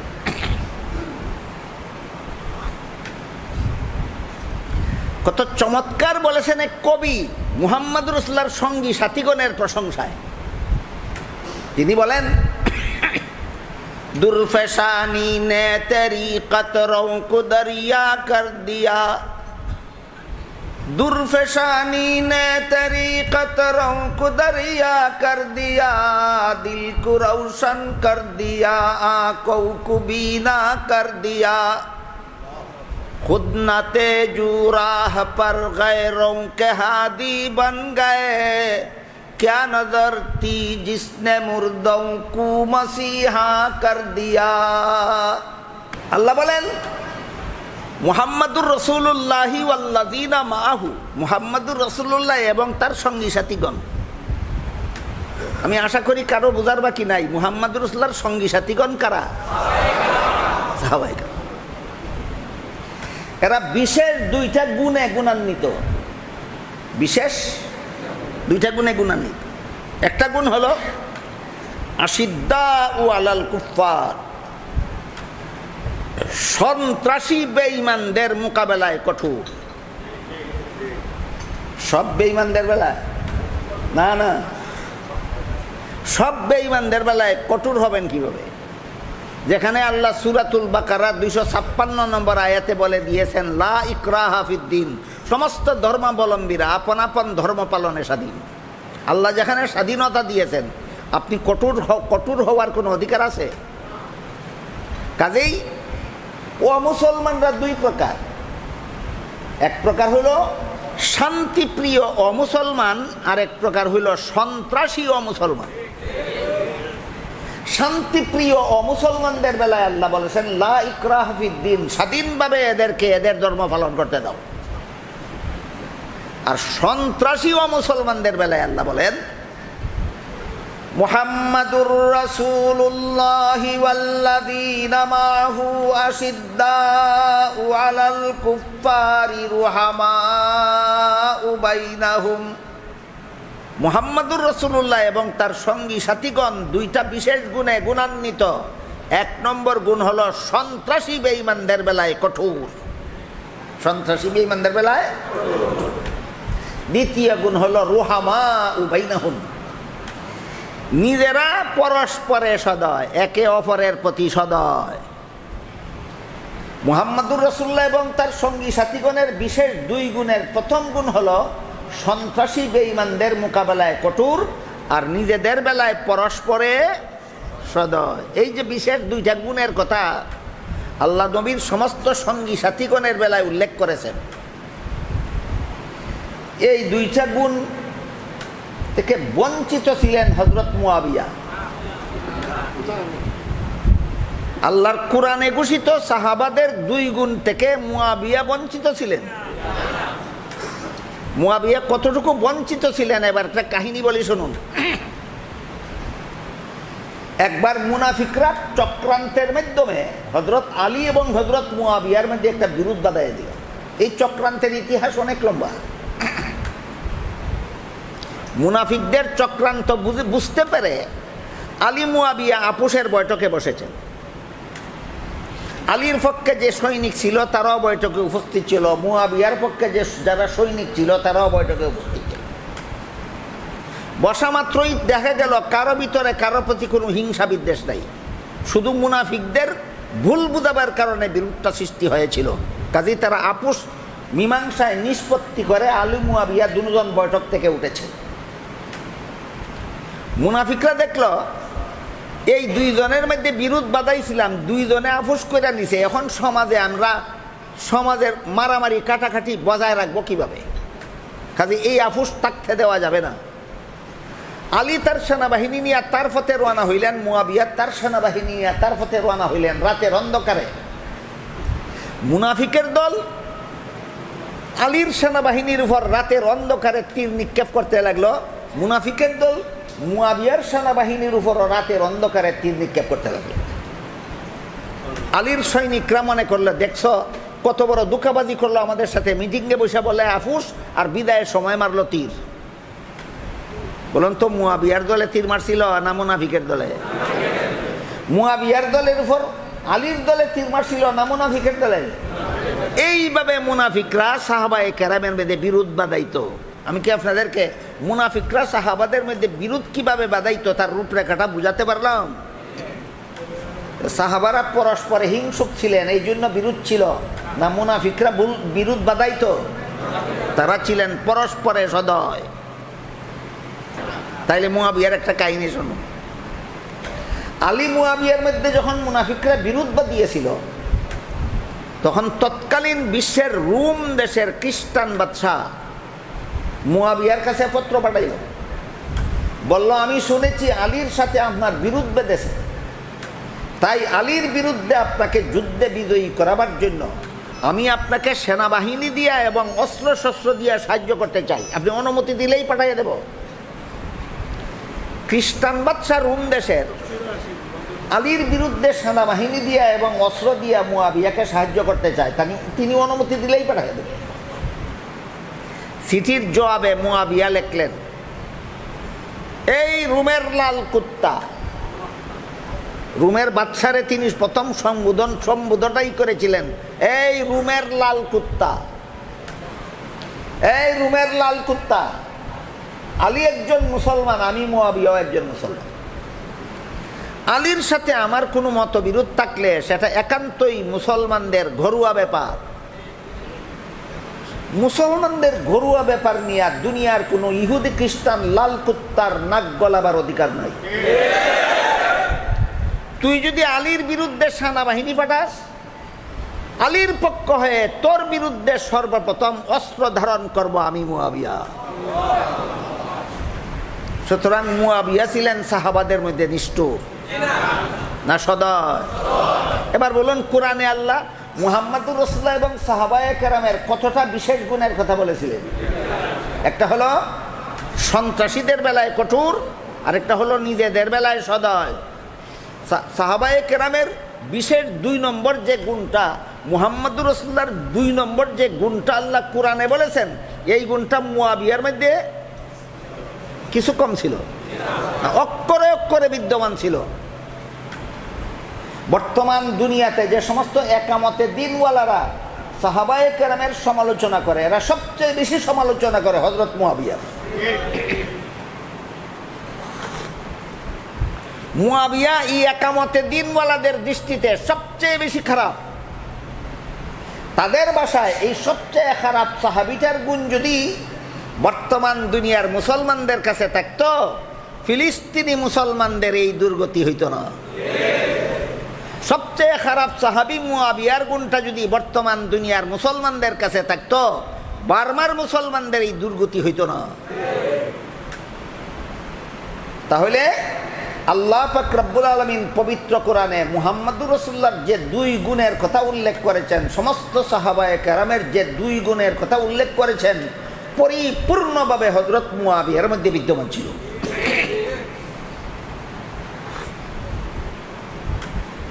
প্রত্যেক বছর মুহররম মাস আসলে পরে আমাদের সমাজের কিছু সাধারণ মুসলমান, এমনকি কিছু শিক্ষিত মুসলমানও একটা উপন্যাস বই পড়ে। এই উপন্যাস বইটার নাম হলো বিষাদ সিন্ধু। বিষাদ মানে দুঃখ, আর সিন্ধু মানে সাগর, দুঃখের সাগর। এটার লেখকের নাম হইল মীর মুশাররফ। সে শিয়া সম্প্রদায়ের। এই মীর মুশাররফ, শিয়া মীর মুশাররফ বিষাদ সিন্ধু বইয়ের মধ্যে হযরত মুয়াবিয়া রাদিয়াল্লাহু তাআলা আনহুকে অকথ্য ভাষায় গালিগালাজ করেছে। এই বই আমাদের সাধারণ মুসলমানেরা মুহররম মাসে লাইব্রেরি থেকে কিনে আর মুয়াবিয়ার বিরুদ্ধে আরোপিত মিথ্যা অপবাদগুলি পড়ে আর চোখের পানি দিয়া বুক বাসায়।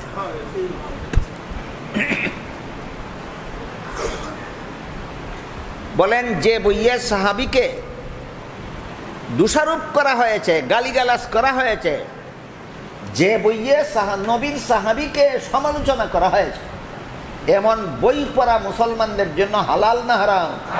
হারাম। আমাকে আজকে একজন হিতাকাঙ্ক্ষী পরামর্শ দিছেন যে আপনি তো বলে যাচ্ছেন, শ্রোতাদের কর্তব্য কি সেটাও বলুন। আমি বলে যাচ্ছি, বিষাদ সিন্ধুর মধ্যে সাহাবীকে গালি দেওয়া হয়েছে, এই বই পড়া হারাম। আপনাদের কর্তব্য কি সেটাও আবার আমার বলে দিতে হবে? বলুন, আপনাদের এই পর্যায়ে আপনাদের কোনো কর্তব্য নাই? কি কর্তব্য? বই শুধু পড়বেন না, এটা কর্তব্য নয়। আমি বলতে চাই, বিষাদ সিন্ধু আগুন দিয়ে জ্বালিয়ে দেবেন।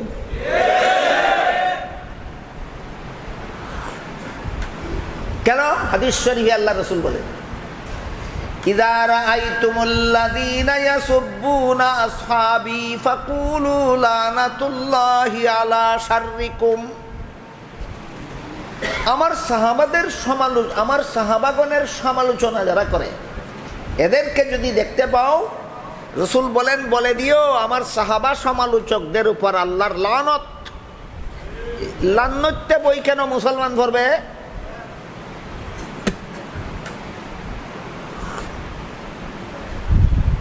আমাদের পড়তে হয় শয়তানি কথাগুলির দাঁত ভাঙ্গা জবাব দেওয়ার জন্য।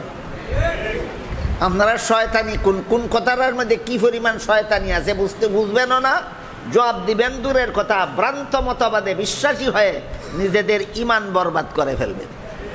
এই জন্য আপনাদের জন্য পড়া হালাল হবে না। এক হাদিসে আল্লাহ রসুল বলেন,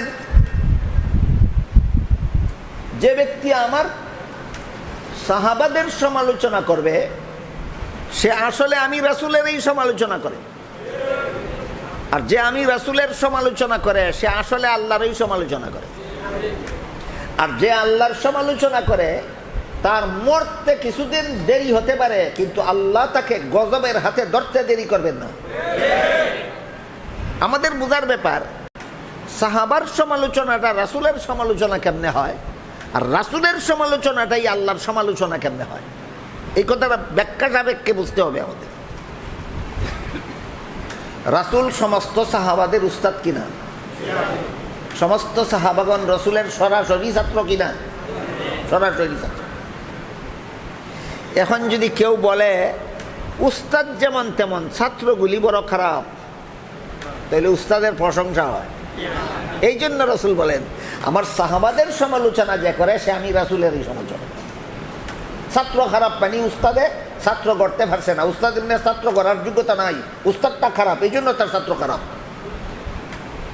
এই খারাপ লোকটারে উস্তাদ বানাইল কে? এই জন্য রাসূল বলেন, আমার সাহাবাদের সমালোচনা যে করলো সে আমি রাসূলেরই সমালোচনা করলো, আমি রাসূলের সমালোচনা যে করলো সে আল্লাহরই সমালোচনা করলো, আর যে আল্লাহর সমালোচনা করলো তার মরতে কিছুদিন দেরি হতে পারে, কিন্তু আল্লাহ তাকে গজবের হাতে ধরতে দেরি করবেন না।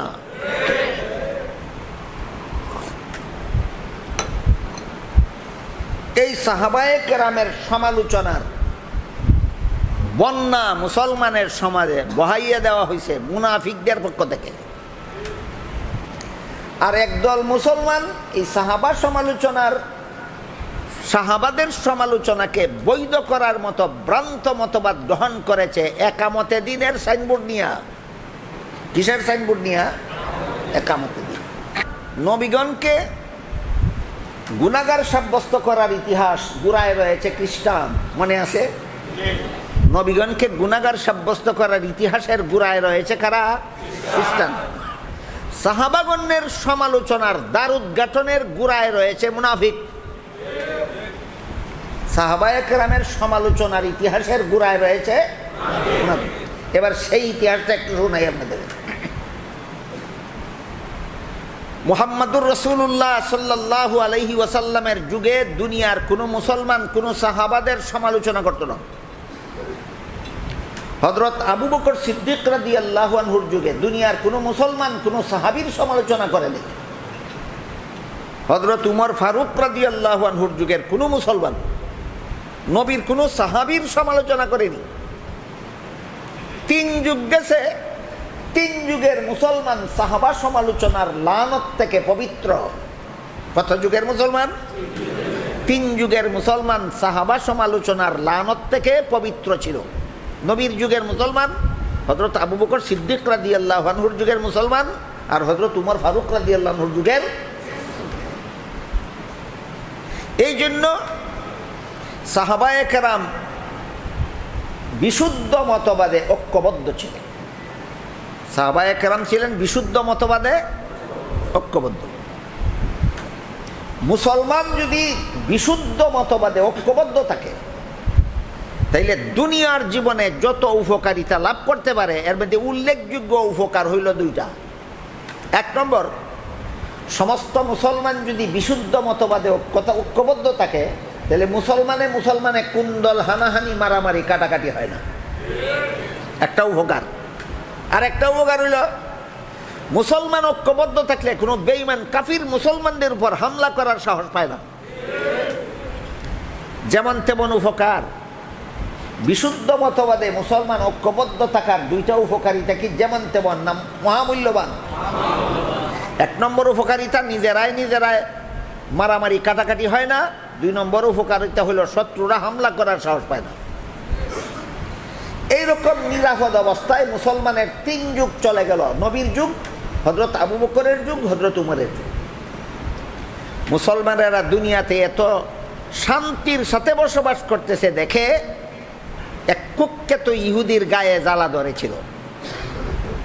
তার বাড়ি ছিল এমন দেশে, নাম ছিল আব্দুল্লাহ বিন সাবা, সংক্ষেপে ইবনে সাবা বলা হয়। অত্যন্ত ধূর্ত ছিল, কুচতুর ছিল, আরবি ভাষায় পণ্ডিত ছিল, তাওরাত এবং ইঞ্জিল কিতাবের আলেম ছিল।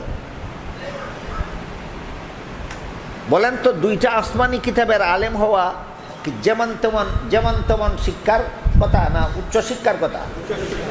উচ্চ শিক্ষায় শিক্ষিত ছিল।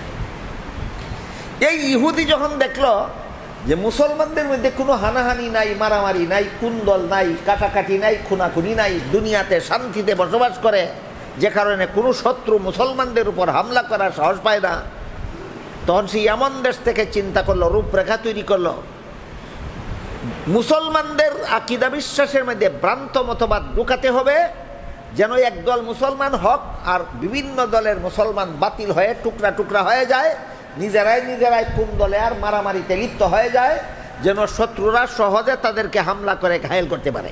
এই চিন্তা চেতনা নিয়ে ইবনে সাবা ইয়ামন দেশ থেকে রাসূলের তৃতীয় খলিফা হযরত উসমান রাদিয়াল্লাহু আনহুর শাসন আমলে ইয়ামন থেকে মদিনা শরীফে আসলো। আর হযরত উসমানের কাছে বলল যে আপনাদের ইসলাম ধর্মটা আমার পছন্দ হয়েছে, আমার এক কলেমা পড়াইয়া মুসলমান বানাই দিন। উসমান সরল মনে বিশ্বাস করিয়া তার কলেমা পড়াইয়া মুসলমান বানাই দিন। বলুন, সে কি সত্য ইসলাম গ্রহণ করতে এসেছে, না মুসলমানদের মধ্যে ভ্রান্ত মতবাদ ঢুকাইয়া মুসলমানদের মধ্যে ফাটল সৃষ্টি করতে এসেছে? ফাটল সৃষ্টি করতে এসেছে মুনাফিক। উমর হযরত উসমান তো তার মনের খবর জানেন না, তিনি সরল মনে তারে কলেমা পড়াই দিয়েছেন।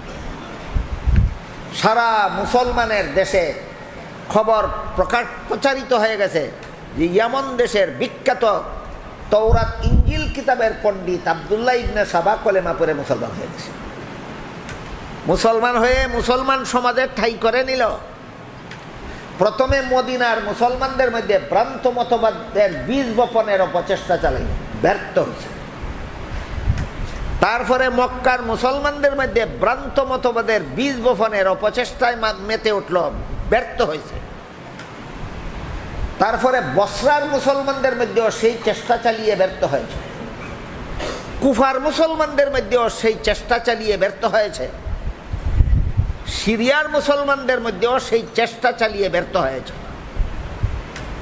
ইসলামের নামে ভ্রান্ত মতবাদ মুসলমান সমাজে ঢুকাইয়া মুসলমানে মারামারি কাটাকাটি করে এবার নীল নকশা নিয়ে কাজ শুরু করেছে গোপনে গোপনে। মদিনায় এই চেষ্টা করে ব্যর্থ হয়েছে, মক্কায় ব্যর্থ হয়েছে, বসরায় চেষ্টা করে ব্যর্থ হয়েছে, কুফায় চেষ্টা করে ব্যর্থ হয়েছে, সিরিয়ায় চেষ্টা করে ব্যর্থ হয়েছে। শেষ পর্যন্ত মিশরে গিয়া কিছু অল্প শিক্ষিত অশিক্ষিত মুসলমানদের মধ্যে তার এই মিশন চালু করেছে। মিশরের কিছু অল্প শিক্ষিত অশিক্ষিত মুসলমানদেরকে নিয়ে একটা মহা সমাবেশ করলো। সমাবেশ করে জিজ্ঞাসা করলো, আপনারা কি শুনেছেন ইয়ামন দেশের আব্দুল্লাহ ইবনে সাবা নামের একজন ইহুদি ধর্মের পণ্ডিত মদিনা শরীফে এসে হযরত উসমানের কাছে কলেমা পড়ে মুসলমান হয়েছে, শুনেছেন? তারা বলে, হ্যাঁ আমরা শুনেছি। তো বলে, আমি সেই আব্দুল্লাহ ইবনে সাবা। বড় ভালো কথা, আপনি ইহুদি ধর্মের পণ্ডিত ছিলেন, কলেমা পড়ে মুসলমান হয়েছেন, ভালো কথা। আমাদের মিশরে আসলেন কেন? বলে, তোমাদের মিশরে আসলাম, আমি তো নূতন মুসলমান, আমার ঈমান তাজা। তোমরা পুরাতন মুসলমান, তোমাদের ঈমানে গুণে ধরছে, তোমাদের ঈমানের গুণে ধরা ছাড়াই তাবাইছি। দয়া মুসলমানের ঈমান তাজা, আর পুরান মুসলমানের ঈমান গুণে ধরা, তোমাদের ঈমানের গুণে ধরা ছাড়াইতে আসছি। তারা বললো, আমাদের ঈমানের কোন জায়গায় গুণে ধরছে? বলে, হ্যাঁ এইটাই তো বলতেছি। বলি, শোনো, তোমাদের ঈমানের কোন জায়গায় গুণে ধরছে? আমি বলি, শোনো। তোমরা বলো তো, হযরত আবু বকর রাসূলের রক্ত সম্পর্কীয় কোনো আত্মীয় ছিলেন? না, আবু বকর ছিলেন রাসূলের শ্বশুর। শ্বশুর কি রক্ত সম্পর্কীয় আত্মীয় হয়? না। মিশরের মুসলমানদেরকে কুখ্যাত মুনাফিক ইবনে সাবা জিজ্ঞাসা করলো, আবু বকর কি রসুলের রক্ত সম্পর্কীয় কোনো আত্মীয় ছিলেন? তারা বলল না। জিজ্ঞাসা করলো, উমর কি রসুলের রক্ত সম্পর্কীয় কোনো আত্মীয় ছিলেন? তারা বলল না। জিজ্ঞাসা করলো, উমরও রসুলের শ্বশুর। জিজ্ঞাসা করলো, হযরত উসমান কি রসুলের রক্ত সম্পর্কীয় কোনো আত্মীয় হন? উসমান ছিলেন রসুলের জামাতা। জামাতা কি রক্ত সম্পর্কীয় আত্মীয় হয়? না। একজন একজন করে 3 খলিফার নাম ধরে মিশরের মুসলমানদের জিজ্ঞাসা করলো, তোমরা বলো এরা কেউ রসুলের রক্ত সম্পর্কীয় আত্মীয় কিনা? তারা বললো না, এরা কেউ রসুলের রক্ত সম্পর্কীয় আত্মীয়। এবার জিজ্ঞাসা করে, এবার বলো তো তোমরা, হযরত আলী রাসূলের আপন চাচাতো ভাই। আপনারা জানেন কি আলী রাসূলের আপন চাচাতো ভাই কি রক্ত সম্পর্কীয় আত্মীয় নয়? রক্ত সম্পর্কীয়। যে আলী রসুলের রক্ত সম্পর্কীয় আত্মীয় তাকে রসুলের খলিফা না বানাইয়া, যে আবু বকর রসুলের রক্ত সম্পর্কীয় আত্মীয় না, যে উমর রসুলের রক্ত সম্পর্কীয় আত্মীয় না, যে উসমান রসুলের রক্ত সম্পর্কীয় আত্মীয় না, এদেরকে যারা খলিফা বানাইছে এরা সবগুলি জালেম। 3 জনরে যারা খলিফা বানাইছে এরা সবগুলি তো সাহাবা।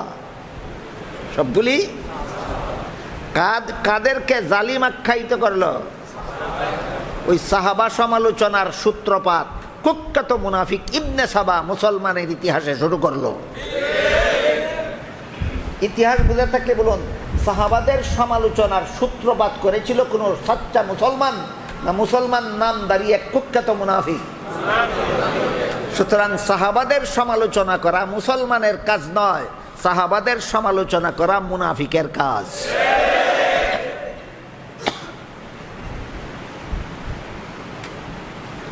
একমাত্র আলী ছিলেন রসুলের খলিফা হওয়ার যোগ্য। আলীকে যারা খলিফা না বানাইয়া আবু বকরকে খলিফা বানাইলো, আলীকে খলিফা না বানাইয়া যারা উমরকে খলিফা বানাইলো, আলীকে খলিফা না বানাইয়া যারা উসমানকে খলিফা বানাইলো, সবগুলি জালিম। আর আলীকে খেলাফতের দায়িত্ব না দিয়া যারা খেলাফতের দায়িত্ব গ্রহণ করলো, এই 3টাও জালিম। এবার বলেন কোন কোন সাহাবীর সমালোচনা বাকি রাখলো? এখান থেকে মুসলমানদের মধ্যে সাহাবা সমালোচনা শুরু হয়। ইতিহাস বুঝে থাকলে বলুন, মুসলমান সমাজে সাহাবাদের বিরুদ্ধে সমালোচনার সূত্রপাত করেছিল একজন সচ্চা মুসলমান না কুখ্যাত মুনাফিক ইবনে সাবা? কিয়ামত পর্যন্ত যারা সাহাবাদের সমালোচনায় লিপ্ত হবে সবাই এরা কুখ্যাত মুনাফিক ইবনে সাবার প্রেতাত্মা বলে গণ্য হবে।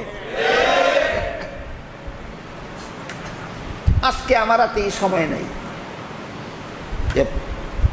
রক্ত সম্পর্কীয় আত্মীয় হইলে খলিফা হতে পারবে আর নইলে খলিফা হতে পারবে না, এই যুক্তির ভুল কোথায়? ইসলামের বিধানে খেলাফতের যোগ্যতা রক্তের সম্পর্কে হয় না, খেলাফতের যোগ্যতা ইসলামী শিক্ষার ইসলামী শিক্ষায় পারদর্শিতার ভিত্তিতে হয়। যিনি যত বড় ইসলামী শিক্ষায় শিক্ষিত, যিনি তার জীবনে ইসলামের দীক্ষায় যত বড় দীক্ষিত, তিনি খেলাফতের প্রথম যোগ্য। বলেন রক্ত সম্পর্কীয় আত্মীয়তাটা কি খেলাফতের যোগ্যতার মানদণ্ড না মন গড়া যুক্তি? এই মন গড়া যুক্তি দিয়া এই অশিক্ষিত অল্প শিক্ষিত মুসলমানদেরকে নিয়ে একটা দল সাজাইল। আস্তে আস্তে এই দল বিভিন্ন উপদলে বিভক্ত হয়ে মুসলমানদের মধ্যে বহু দলের সৃষ্টি হয়ে গেল, যারা শুধু সাহাবায়ে কেরামের সমালোচনায় লিপ্ত। অথচ আমি গতকাল বলেছি, আল্লাহ পাক রব্বুল আলামিন পবিত্র কোরআনে সাহাবায়ে কেরামদেরকে এক প্রকার বাতিলের মোকাবেলায় সত্যের মাপকাঠি সাব্যস্ত করেছেন, আর হাদিস শরীফে আল্লাহ রসুল সাহাবায়ে কেরামদেরকে আরেক দল বাতিলের মোকাবেলায় সত্যের মাপকাঠি সাব্যস্ত করেছেন। কোরআনের আয়াতে আল্লাহ আমাদের নবীর সাহাবাগণকে কোন বাতিলের মোকাবেলায় সত্যের মাপকাঠি সাব্যস্ত করেছেন লক্ষ্য করুন। আল্লাহ বলেন, فَإِنْ آمَنُوا بِمِثْلِ مَا آمَنْتُمْ بِهِ فَقَدِ اهْتَدَوْا وَإِنْ تَوَلَّوْا فَإِنَّمَا هُمْ فِي شِقَاقٍ ফাসায়াকফিকাহুমুল্লাহু ওয়া হুয়াস সামিউল আলিম। আল্লাহ বলেন, হে আমার নবীর সাহাবাগণ, এই আয়াতে আল্লাহ কাদের সম্বোধন করেছেন? নবীর সাহাবা। হে আমার নবীর সাহাবাগণ, মুনাফিকরা যদি তোমাদের ইমানের মতো ইমান আনে তবেই হেদায়েত। তাদের ইমানকে যদি, তাদের ইমানের সত্যতা যাচাইয়ের জন্য তোমাদের ইমানকে যদি স্কেল রূপে গ্রহণ না করে, তাইলে তারা হেদায়েত পাবে না। মুনাফিকরা হইল বাতিল আর সাহাবা হইলেন হক। মুমিনরা হইল হক আর মুনাফিকরা হইল বাতিল। মুনাফিকের মতো বাতিল থেকে মুমিনের মতো হককে পার্থক্য করার জন্য এই আয়াতে আল্লাহ সাহাবায়ে কেরামের ইমানকে স্কেল, মাপকাঠি, মেয়ারে হক সাব্যস্ত করেছেন। কোন বাতিল থেকে কোন হককে পার্থক্য করার মাপকাঠি? মুনাফিক বাতিল থেকে মুমিন হকের পার্থক্য করার মাপকাঠি আল্লাহ এই আয়াতে সাহাবায়ে কেরামকে সাব্যস্ত করেছে। এবার দেখেন হাদিস শরীফে আল্লাহ রসুল সাহাবায়ে কেরামকে কোন বাতিলের মোকাবেলায় কোন হকের মাপকাঠি সাব্যস্ত করে দিয়েছেন। হাদিস শরীফে আল্লাহ রসুল বলেন, তাফাররাকাত বানু ইসরাঈল আলা সিনতাইনি ওয়া সাবঈনা মিল্লাতান ওয়া তাতাফাররাকু উম্মতি আলা সালাসিন ওয়া সাবঈনা মিল্লাহ কুল্লুহুম ফিন্নারি ইল্লা ওয়াহিদা ক্বালু মা হিয়া ইয়া রাসূলাল্লাহ ক্বালা মা আনা আলাইহি ওয়া আসহাবি। আল্লাহ রসুল বলেন, এই হাদিস আমি অতীতে আপনাদেরকে একাধিকবার শোনাইছি, এই জন্য আজকে বিস্তারিত বলবো না, শর্টকাটে বলবো। রাসূল বলেন, আমার মুসলমান উম্মত ৭৩ দলে বিভক্ত হবে। তোর মধ্যে ৭২ দল মুসলমান হবে জাহান্নামী, একদল মুসলমান হবে জান্নাতি। ৭২ দল মুসলমানকে আল্লাহ রসুল এই হাদিসে জাহান্নামী বলে ঘোষণা দিয়েছেন ইমানের বিষয়গুলিকে মন গড়া ব্যাখ্যা মতো গ্রহণ করার অপরাধে। মন গড়া মতবাদ গ্রহণ করার অপরাধে। সূরা সূরার ১৩ নম্বর আয়াতে যে আল্লাহ বলেছিলেন আকিমুদ্দিন, এর অর্থ কি তোমরা মন গড়া মতবাদে বিশ্বাসী হও না ইসলামের বিশুদ্ধ মতবাদে? ৭২ দল মুসলমান ইসলামের বিশুদ্ধ মতবাদে বিশ্বাসী না হয়ে মন গড়া মতবাদে বিশ্বাসী হওয়ার কারণে জাহান্নামী হবে। এখানে এসে অনেকে প্রশ্ন করে থাকে, সব মুসলমানের আল্লাহ এক, সব মুসলমানের নবী এক, সব মুসলমানের কোরআন এক, সব মুসলমানের কিবলা এক, সব মুসলমানের কলেমা এক, দল এতগুলি কেন? আমি জবাব দেবার আগে জিজ্ঞেস করি, মুসলমানের মধ্যে এত দল হবে কোনো আলেম বলেছেন না সকল মুসলমানের নবী বলেছেন? তাহলে তোমার প্রশ্ন কোনো আলিমের বিরুদ্ধে গেল না নবীর বিরুদ্ধে গেল? নবীর বিরুদ্ধে প্রশ্ন করার নাম ওই তো বিশুদ্ধ মতবাদ।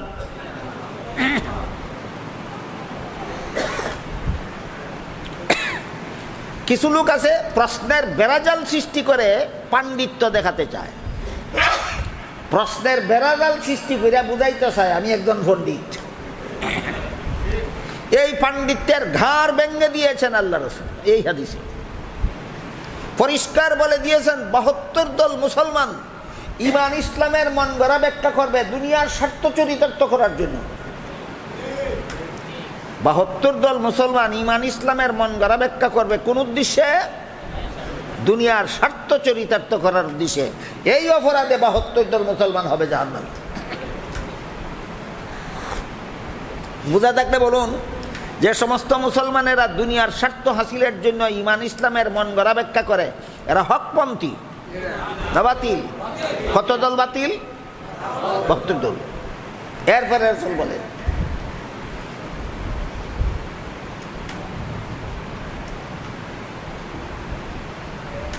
কুল্লুহুম ফিন্নারি ইল্লা ওয়াহিদা ওয়া ফি রিওয়ায়াতিন ক্বালা সিনতানি ওয়া সাবউনা ফিন্নারি ওয়া ওয়াহিদাতুন ফিল জান্নাহ। একদল মুসলমান হবে জান্নাতে। এরা ইমান ইসলামের মন গড়া ব্যাখ্যা নয়, ইমান ইসলামের সহি শুদ্ধ ব্যাখ্যা মতো ইমান ইসলাম গ্রহণ করবে, এই জন্য এরা জান্নাত।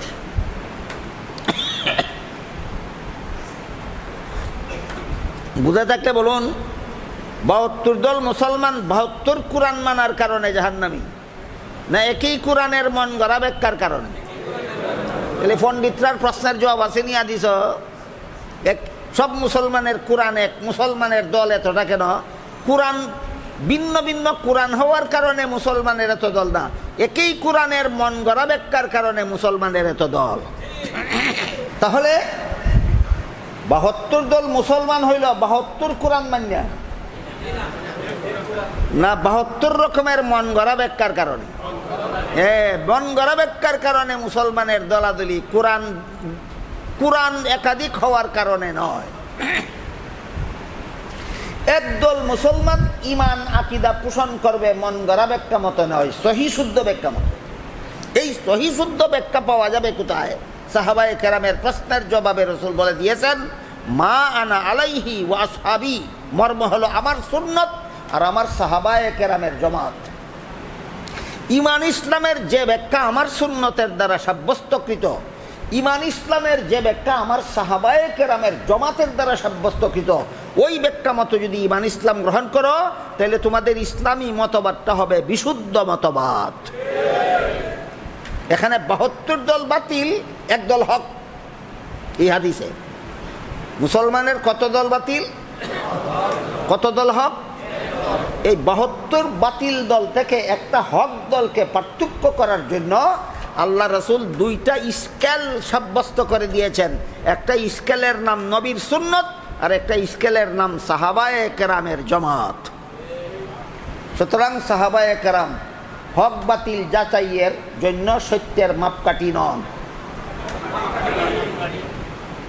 মাপকাঠি নন যারা বলে, এরা কোরআন হাদিস উস্তাদের কাছে শিখে না নিজে নিজেই পণ্ডিত? নিজে নিজেই পণ্ডিত।